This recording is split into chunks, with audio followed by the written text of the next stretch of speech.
This is the Voice of Bold Business Radio, and I am your host, Jessica Dewell of Red Direction. Welcome to Program 9, Stop the Blame. So we are going to set the stage with accountability and responsibility here for a series of shows where our guest, Meridith Elliott Powell, is my co-host, and she is going to come and talk to us on 4 separate occasions. So you are super duper lucky to know this is one of 4 that you will get to listen to. Now, when we think about responsibility, we're thinking about things that we might do, like buying groceries or paying bills. How do you get to work in the morning when your car breaks down and still make sure you're on time and prepared?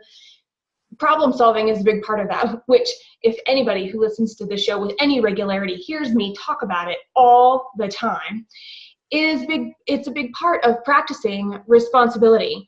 It closely connects to decision making as well.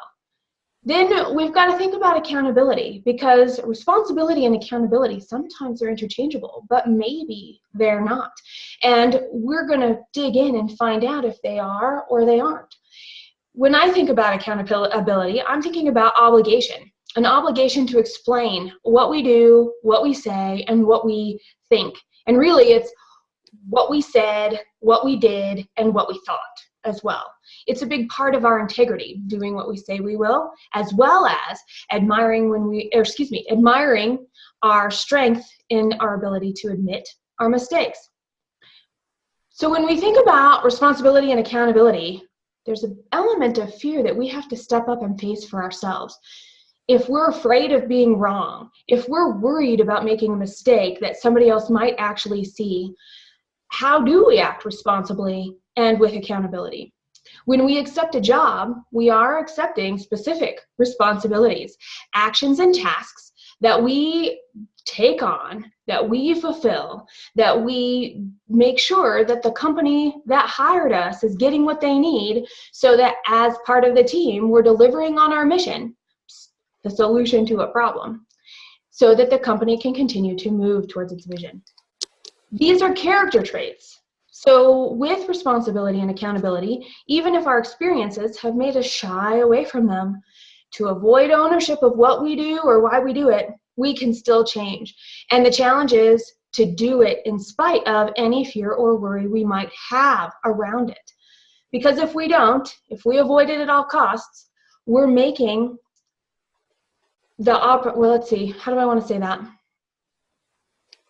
We're actively stepping out of our role. And the only way to contribute in today's economy, the only way to have fulfillment, the only way to contribute is to accept our own personal responsibility. So if you are finding yourself, and I catch myself doing this sometimes too, I avoid responsibility. Sometimes I say it's somebody else's fault. And sometimes it's some other obstacle that I'm creating along the way. I'm basically unhappy, and it comes out, and I get a little grouchy, as you might too if you really sit down and you held up a mirror and were honest with yourself. So how do we appreciate our work?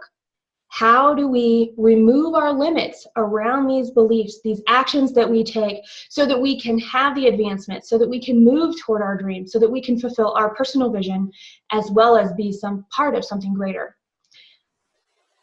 So draw the line in the sand with me today, and with Meridith Elliott Powell. We're going to learn from our mistakes, and we are going to be right back after this to talk about what workplace responsibility really is. Welcome to the Voice of Bold Business, the show that provides everything smart leaders need to evaluate situations, build relationships, and create solutions. Jessica Dewell candidly talks about the skills necessary to build tenacity and do more with less. And now, here's Jessica. Hi, Meridith. How are you? I am great, thanks. I'm excited to be here. Love the intro. Thank you. It's one of those things, sometimes when I sit down and I plan these, well, if you can't tell, I'm actually passionate about it. I can tell. Some things I'm like, what do I write about and how do I start this conversation? Because I know it's really important. But when it comes to responsibility, I have no problem at all. And you too, right? Yeah. I mean, I think we're the choir here. Yes, exactly. Very, very compatible on that. Yeah. Yes. Now, based off of the introduction, I want to just jump right in and talk about accountability versus responsibility. Tell us in your words what the difference is, or if they are even different. Absolutely. I think that I have very non-traditional definitions of each. When I think of, I'll just start with accountability. I think that accountability is an opportunity for us to learn what we're doing well and what we're not doing well. I mean, I talk a lot about it when it comes to holding yourself accountable to do your job, tracking the things that you do. Like, if I have to bring in business, did I make X amount of sales calls this month? Or, what have I done to keep my accounting straight? And really taking the opportunity to track the behaviors that I do to be successful, and see which behaviors are actually moving myself towards my goal and which are a waste of my time. So I think of accountability as a way to measure the actions and the strategies that you're taking. And responsibility, I feel, is, I tend to label it as the ultimate path to freedom.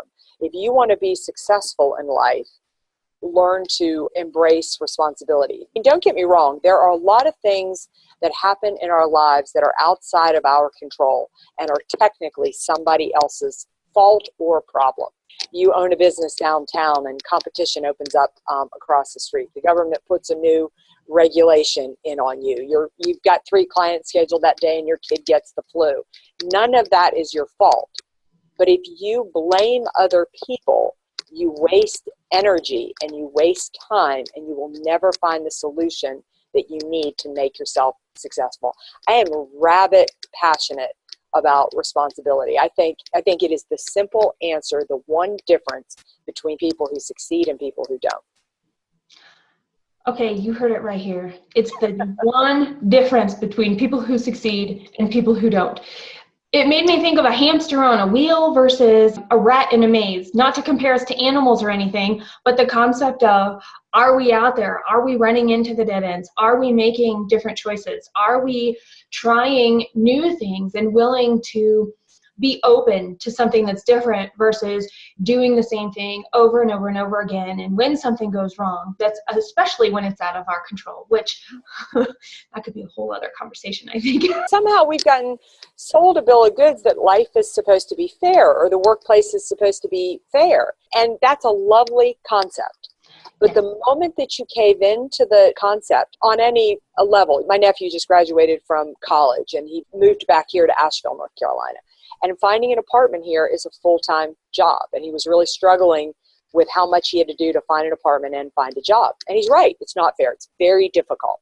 So what? You've got to work till 10 o'clock at night to try to find an apartment? That's just the way that it is. There are just things in your life that, again, you are legitimate in complaining about, but doing so gets you nowhere. If it helps you change the emotion from feeling sorry for ourselves into something that we can take action on, like, man, you know what? I just need you to hear me that this sucks. And you can say to me, yeah, that sucks. Okay, at least I'm heard, and I know I'm not alone in understanding, and it's not just me. Here I go.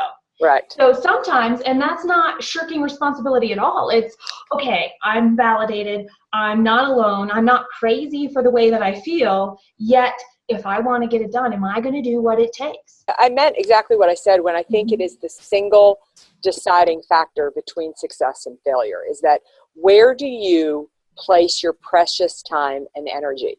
If you find yourself, talk about accountability. If you look back on a week and you found that you spent 3 nights out with your girlfriends whining about everything that's wrong with your job, Friday afternoon you're going to find yourself pretty depressed and having not accomplished anything. Versus a week where, sure, all those things were still the same, but you put your time and your energy into creative ideas and solutions that propel yourself forward. I really do think it's that simple. It's not easy, because it's far easier to blame people. That's a whole lot more fun. But it is very simple concept. Are you stopped by obstacles, or do you push through them? Have you ever read the book Mindset? I think it's right here. Yeah. Carol Dweck. Uh-huh. One of the things that I took away from that book was that discipline was a really big part of success in terms of mindset. Yes. Is my discipline going to limit how far I will go and stop to protect what I think is real, versus being open and willing to go, okay, how do I push through that? When I hear you say responsibility, I can exchange the word ownership in every sentence you've said so far, and it would mean the same thing. Yeah. So it comes down to, am I going to do whatever it takes? And is it really important to me? Because in the end, I choose. When you talk about mindset, the thing that really comes up for me that goes with this is being okay with failure and screwing up. I think a lot of people not taking responsibility is that we don't want to be wrong, and we don't want to be foolish, and we don't want to be embarrassed, and we don't want to fail. I could almost write a whole nother book about the importance of failures. I was out with a couple of my friends last night, and we were talking about one of them, her daughter's not launched yet, not found a job, and just a big challenge with it is she's so afraid to not get the right job, not have the right position, not do the right things. And failure is where you build confidence. It is in the resilience that you have to get back up, to be a little bit humiliated, to be a bit embarrassed, and to admit that you don't know everything is where you finally find the strength to go another level. And I think we've really taken that away, and I think we're robbing people with the opportunity to really be successful. Yes. So I'm going to tell you a story here because I have a 5-year-old, and it's easy to apply stories from 5-year-olds to adults. We all know adults that are 5-year-olds. Yes. And I'm going to own and stand up and go, sometimes I'm a 5-year-old too. Right. In this story, I don't know if I've ever been that way, but that's okay. We have differences of how we define certain words between our family and our family values, and how those values are portrayed at school. One day, my son and I, Carter, we were walking to school, and it was a day where it was a sharing day. So we had this B sound, and he needed to bring something that said buh. Well, we have jumping beans in the refrigerator from my mom. So he grabbed his jumping beans in a box and put them in a bear bag. Okay, so we're doing really good with the letter buh, and he's all over this. We walk to school, and he finds a ladybug. Well, we don't have anything to put this ladybug in, but he's decided this is going to be his pet. I'm like, okay. I was like, well, what could you do with it? He goes, I'm going to put it in with the jumping beans. And I said, okay, sure, no problem. So we get to school, and he's so proud of this, and he's taking such good care of this ladybug. And I pick him up from school, and his teacher happens to be buckling him in the car. And she says to me, please only bring live animals if you're willing to release them after sharing time. And I was like, uh-oh, well, we have that in our house. We keep them as pets when Carter decides to. So I'm thinking on my feet because Carter's got a sour face on. Yeah.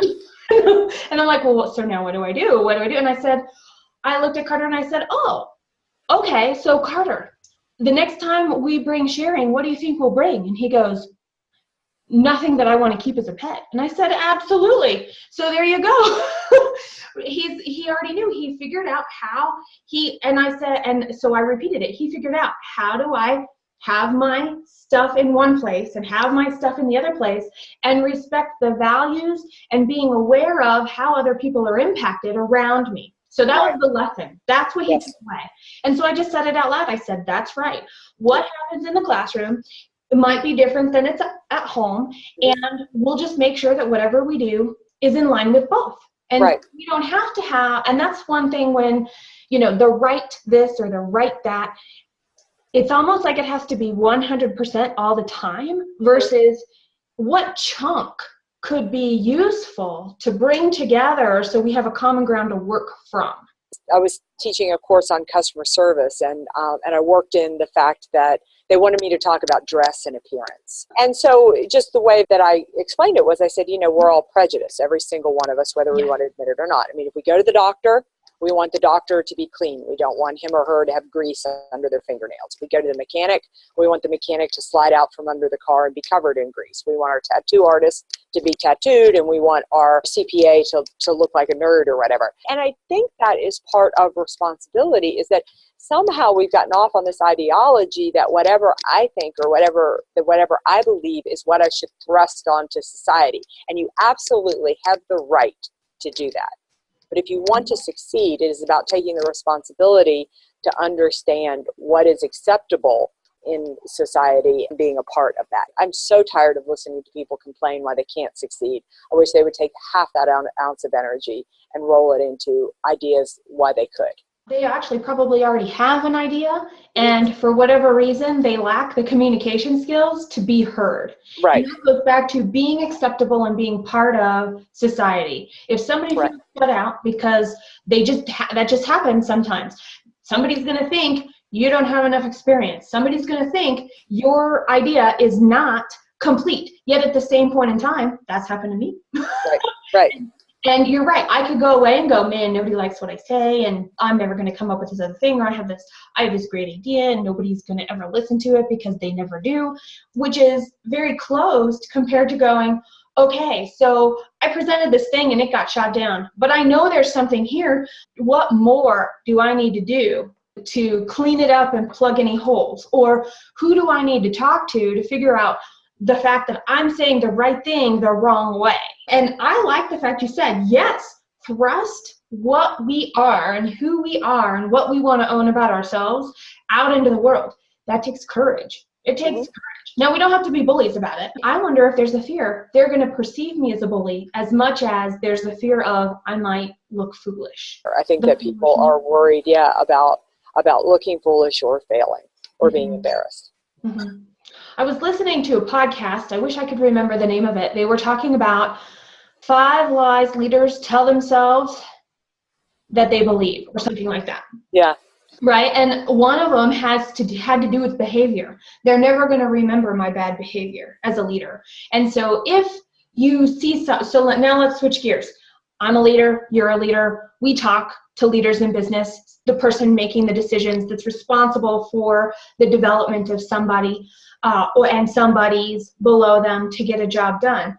There are things that I see about how do you find the people that have ideas that you might be able to draw out a little bit willingness to move past that looking foolish and start presenting ideas, because as a leader, it's our responsibility to do that for them. You have to provide the safe culture where failure is okay. You have to make it not only safe, but I think you have to make it a requirement. I think you need to make failure a requirement. I think you need to encourage people to try enough things that some things don't fail. I've always believed that. If I land every job I make a sales call for, it means 1, I'm not charging enough, but B, I'm not making enough sales calls. And I think that in our culture, especially since the economy shifted in 2008, failure became too scary and too risky. People only wanted guarantees. And the moment that you create a culture where success is the only thing that's acceptable, you limit the level of success you can have. So yes, having failure and making sure that the safe culture that failure is required has at least some successes. Right. Because if it's a culture where there's only failure, that actually could become a bad habit, which is not good for any business. Right. Team, person, or otherwise. Mm-hmm.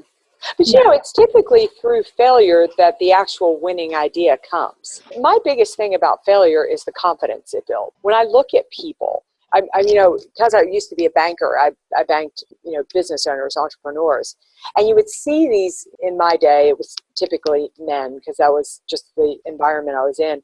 Mm-hmm. But they had really built successful businesses, very successful. But when you went back into their histories, at most of them, gosh, probably 99% at some point had made some big blunder, had really lost their shirts. But I argue that really propelled them forward. I agree with you. And it's almost like a 30-year overnight success as well. And that can occur as an individual, but it also can occur as a team. Yes. And when each person is reaching their level, they're increasing their confidence and they're getting their big idea. And they really, when that time clicks, the light bulb goes on, that we see somebody on our team go, I see the mission of this. I hear and have these values surrounding me all of the time. Yet it is today, after all of this time and effort and energy and experience, that I understand how my job, my role, and my position solves that problem for the customer. Mm-hmm. And that doesn't happen overnight. And I actually think we want instant gratification, and we have two ends of the spectrum. We want instant gratification, and everything takes time to build and learn from to actually create the momentum that we want. And when we're dealing with those, we're trying to do one for the customer on one side, when we're not at work, that's what we're experiencing these days. Yet when we're at work, we may not be seeing instant gratification from the work, which is why a business has a vision that is 5 or 10 years down the road. And, one of my biggest pet peeves is I hear a lot of startups, and I even hear the businesses that I work with that are typically in business from 5 to 10 years, they go, well, we quit having a business plan. Yeah. And I was like, well, that's your first problem. Number one, well, we don't need it. Everything changes too fast. And I said, oh, no. Then you're totally missing the point of the business plan. So businesses as entities can also be failing in this lack of responsibility, because when you throw out a business plan, you're throwing out responsibility for the outcome of your business or the sustainability of it. And I also think you're throwing out, to circle back where we started, you're throwing out your ability to hold yourself accountable. Here's my feeling about business plans. You say, I want to achieve a goal. I mean, I write one every year for my business. Mm-hmm. This is what I want to achieve. And then I write how I'm going to achieve it. But if I don't hold myself accountable, I mean, basically I've thrown mud at the wall. I don't know how to hit $10 million in revenue. I'm taking an educated guess. And if you don't hold yourself accountable, if you don't write out how you're going to do that, then put those actions into place, you have no way of knowing, is what I'm doing every day moving me towards my goal, or is it moving me away? I mean, accountability to me is the number one way to create effectiveness and efficiency in your organization. To track what you do, and where in my company we keep a scorecard every month.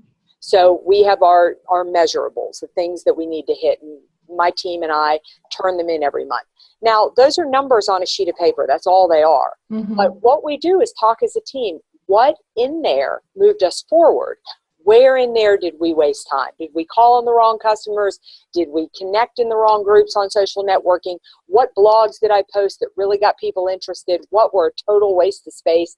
So that accountability is to say, this is the direction I'm going to go. This is how I'm going to get there. Then do it.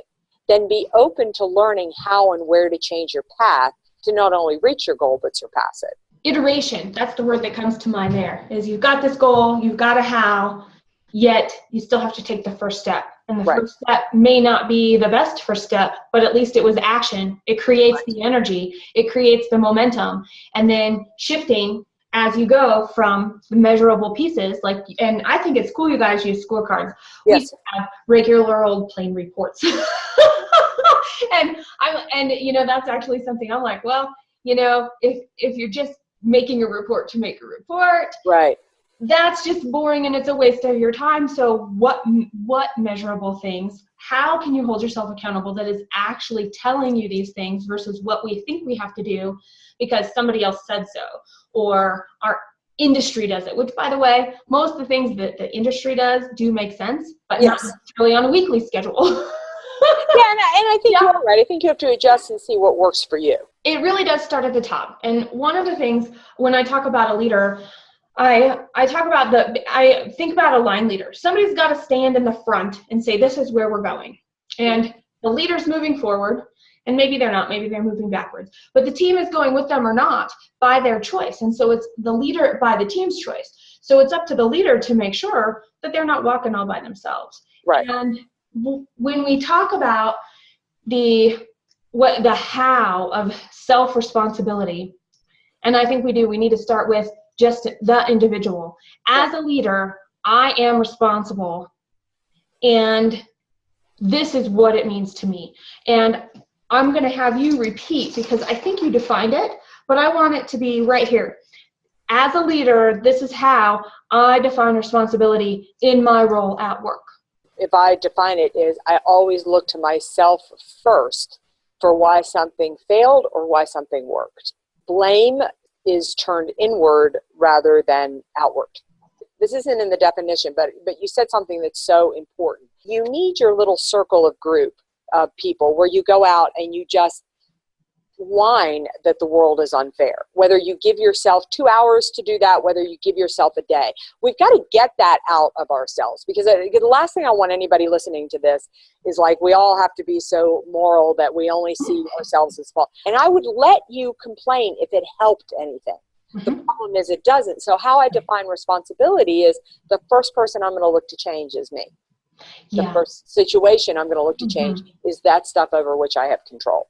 We do. We need to get it out. Some of us just take other action. We might go to a kickboxing class, or we might go run a marathon, or we might go and get on the treadmill and not look back until every ounce of whatever this is out of our body. Right. Other people, they need to talk to think. They actually need to experience that feeling fully so that it can just be gone. And we don't give ourselves enough time to be able to do that. If you look at how emotion occurs in a young child, they could be laughing for 5 seconds, they could be screaming for 5 seconds, and then they could be playing in another 5 seconds. Oh. Oblivious to exactly what came before. They're actually internalizing that and just moving it through. Yeah. And we don't allow ourselves to do that anymore. And if we need that, we should do that. And then the third time is, it goes back to internalizing it a little bit and doing that self-reflection. There's a structure there. I'm going to put it in the top of my little Rube Goldberg machine that's just my own, and I'm going to turn the crank, and I'm going to do whatever I have to do to move it around my brain and whatever, so that it can come out the other side emotion-free. And right. Then it's at that point where wherever that is, that emotion-free piece is really what we can use as the metric, because emotions are important, yet they have to be set aside when we're evaluating them. So if we have a process to do that, it makes it useful anyway. And so, so you were talking about turning that blame inward to really start looking at the self. And for me, I look at it and go, I think I say the same thing, just a little differently. I say, wow, we didn't whatever, I didn't whatever, and it's got to start here. What's the actual problem? And so I try and figure out and define the problem that cropped up or the obstacle that exists, so that whether it's myself or my team or somebody else has this problem to chew on and work with, but I take it upon myself to go, oh yeah, that didn't turn out quite right. So what is it? Because I'm the one who set the goal. Yeah. I'm the one who decided the how. Years ago when I was single, I had a guy tell me I was the perfect woman because I made a lot of money, I was a lot of fun to be around, and I blamed myself for everything. And it's always been a joke that I blame myself for everything. But blame has such a negative connotation. But here's the thing. It's the reason I quote unquote blame myself for everything is because the moment that I take it back to me, I have control. I can start to move forward. If I sit here and I blame you for the fact that, I don't know, the link didn't work and we couldn't get in here, that's a total waste of energy. Total waste. It doesn't move us forward. And so that's why I always just say, look to yourself. What can you fix? Like you said, how did I get here? How did this problem get created? And what can I do to fix it? That is the most liberating, freeing, powerful thing. If we made it a fabric of our society, we would change things. Spend 2 seconds watching politicians. I don't care if you're Democrat or Republican, but if you listen to Republicans, they blame Democrats. If you listen to Democrats, they blame Republicans. And it just comes down from there. Teachers can't be successful because students and parents blame teachers. I mean, it's always everybody else's fault. And again, that is fun, but it is a waste of energy and it gets us nowhere. I think the way to start practicing responsibility is in the mundane stuff of every day. And I'm going to go back to the story I told with Carter, because I had choices there. Right. I could have confronted the teacher right there in front of my son. I could have flat out said, we'll do whatever we want, and totally ignored the teacher. Or I could have valued everybody. And I saw each of those across your ideas. Right? Yeah, all those ideas. And so what if? Maybe it's that we can't get out of bed every morning. Well, that's our own problem anyway. Maybe it's, how do we plan meals? We're always struggling around and we're trying to save money and we end up eating out because nobody's around to make dinner. Okay, well, we need to save money, but we're eating out. That is just a very regular, everyday life thing that can be looked at and said, okay, it can start with me. What can I do here? And I'm going to use your words. How do I bring it back to me to put it in my control, and adding my words, so I can figure out what might be the actual obstacle of this, and we find a solution. And usually it comes down to prioritization, People tell me all the time, I travel for a living, and so do many of my buds and peers. And one of our big common blames is we can't stay in shape because we're on the road. And believe me, certain parts of the country you go to, it is hard to get healthy food. But in every single moment you have a choice. There's always something you can eat. There's always something you can do. You can always get up and go for a walk. It would be so easy to say, my flight didn't get in until 2. I had to be up at 6. If I exercise, I'd have to get up at 5. So Right. I don't have to do it. Right. And I think that's where it's a very simple concept, but it is not an easy thing to do. And then society reinforces us for blaming other people. We get the cookie for not taking responsibility. I also then hear you saying, and I'm going to totally read between the lines here because it popped into my head, of just because it's the norm doesn't mean it's right. This is sort of my mission and my plan, and I think I'm very anti the norm, to the point of being so politically incorrect, is that I think the norm is to form a group and blame another group for the problems your group is experiencing, which has validity. Let me tell you, I'll just keep going with Democrats and Republicans. Republicans have done things that have upset, that have messed up the Democrats' track. Democrats have done things that have, it is valid. But it is also, there is no responsibility in anybody's own camp. I don't care what little world you live in. I mean, I don't care. We can say short people. We can say it's about women. We can say it's about heavy people. We can say every group has made up their own set of excuses why it's somebody else's fault they're not successful. I got asked on an interview not too long ago what I felt about women not being paid what men are being paid. And I said, I don't think you want me to answer that. And she said, no, it was a women's professional show. I said, well, I'm going to answer it honestly. And I said, if you're not being paid enough, then that is your own fault. It is not a female issue.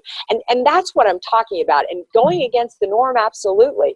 I think I could probably be shot in some areas of the country for feeling how I feel. You know, there is validity in what other groups are inflicting upon you, but there is power in you forgetting about that and focusing on what you can control.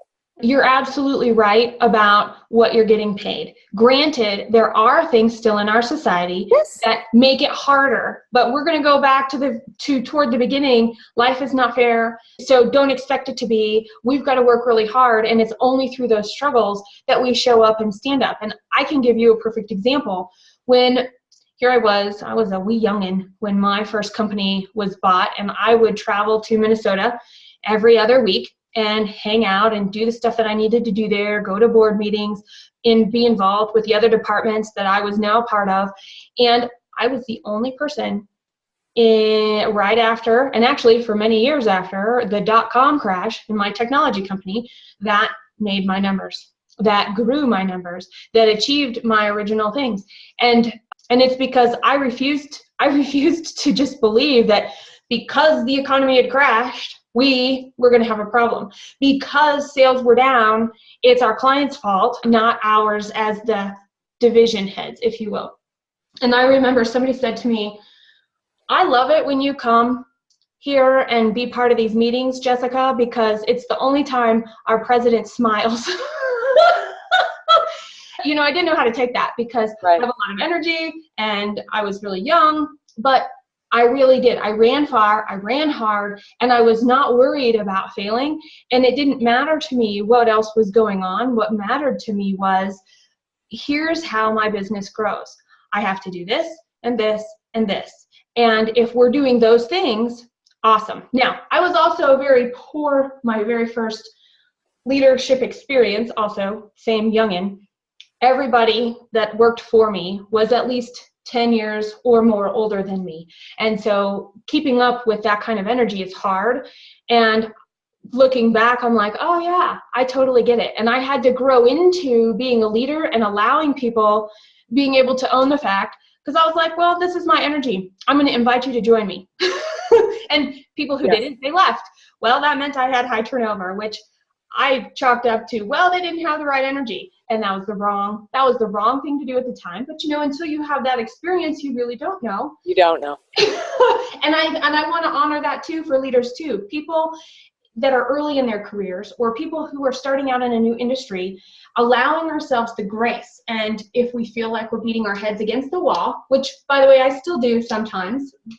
Right. People that have more experience, it's not because they're right and I'm wrong. It's not because I'm right and they're wrong. It's because we have different experiences, and our experience and our ability and willingness to be open to failure and success and trial and error is what's going to allow us to build that team or not, to hit those goals or not, to deepen the relationships across generations or not. If I could get in and teach kids any lesson, it would be the lesson of responsibility backed up with allowing them to fail. I think if you do that, your kids will never live in your basement for the rest of your life.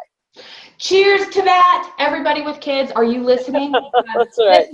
This is what we're instilling in our house, and I have a long way to go. So check back in, 20 years. That's right. And I'll tell you if Carter's out or not. But I agree with you, and we actually live that way.